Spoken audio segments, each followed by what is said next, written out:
ভালো জ্ঞান থেকে তোমরা ফুটবল থেকে ভালো টাকা আর্ন করতে পারবা।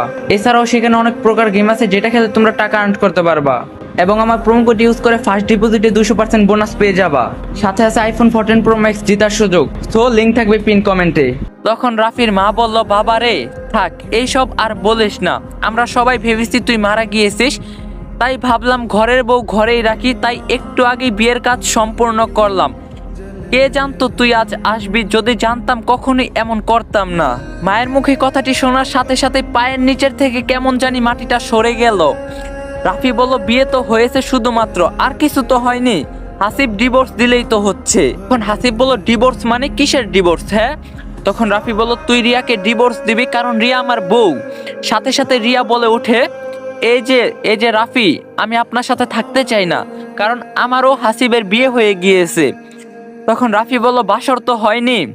তখন হাসিব বলল, হয়নি, তবে হবে, কোনো সমস্যা নাই। তখন রাফি বলল, হাসিব তুই দেখি মুখে মুখে তর্ক করিস, বড়দের সম্মান করতে হয় জানিস না? তখন রাফির মা বলল, এই তোরা সবাই চুপ করবি। তখন রাফি বলল, মা তুমি হাসিবকে বোঝাও যে রিয়া তোর বড় ভাইয়ের বউ।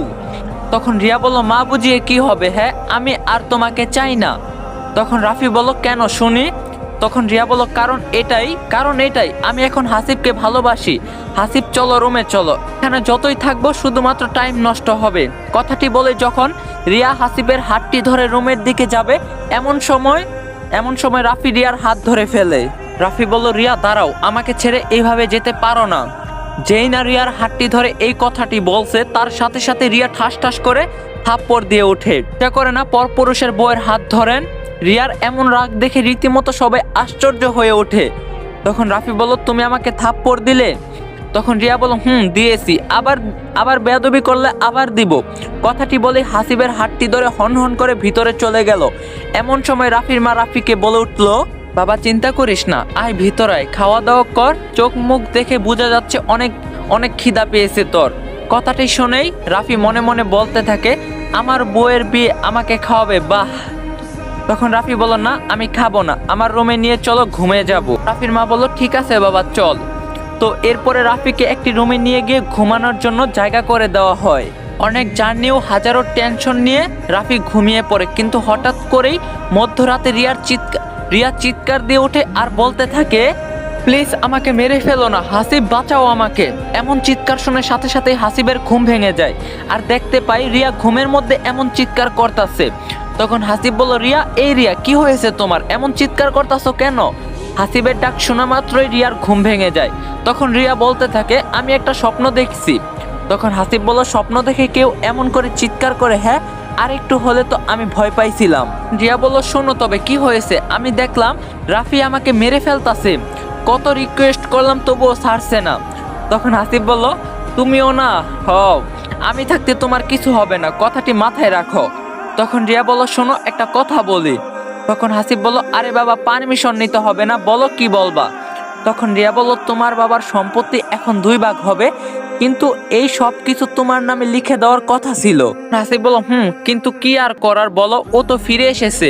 তখন রিয়া বলল, তাতে কি, আমরা যে কোনোভাবেই রাফিকে এই বাসা থেকে তাড়াবো। তখন হাসিব বলল, মানে তুমি কি বলতে চাচ্ছ? রিয়া বলল, আমরা কোনো একটি কাহিনী ঘটিয়ে রাফিকে এই বাসা থেকে বের করে দেব, তারপর পুরো সম্পত্তি তোমার নামে লিখে নিব। তখন হাসিব বলল, আচ্ছা দেখা যাক, তবে এখন ঘুমাও, অনেক রাত হয়েছে। এরপরে আর কোনো কথা বাড়াবাড়ি না করে দুজনেই ঘুমিয়ে পড়ে। পরের দিন রাফি সকালবেলা উঠে একটু বাহিরে হাঁটাহাঁটি করতে যায়। বেশ কিছুক্ষণ হাঁটার পর হঠাৎ করে একটি মেয়ে এসে সালাম দেয়। আসসালামু আলাইকুম, কেমন আছেন? একটু অবাক হয়ে বলে, ওয়ালাইকুম আসসালাম, কে আপনি? চিনলাম না তো সঠিক।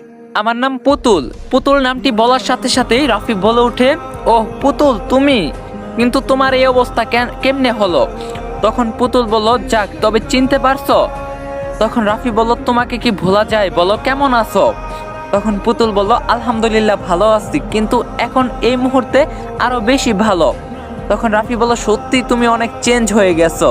তখন পুতুল বলল, তুমিও। তখন রাফি বলল, তোমার স্বামী কেমন আছে? তখন পুতুল বলল, আমি এখনো বিয়ে করি নাই। তখন রাফি বলল, মানে?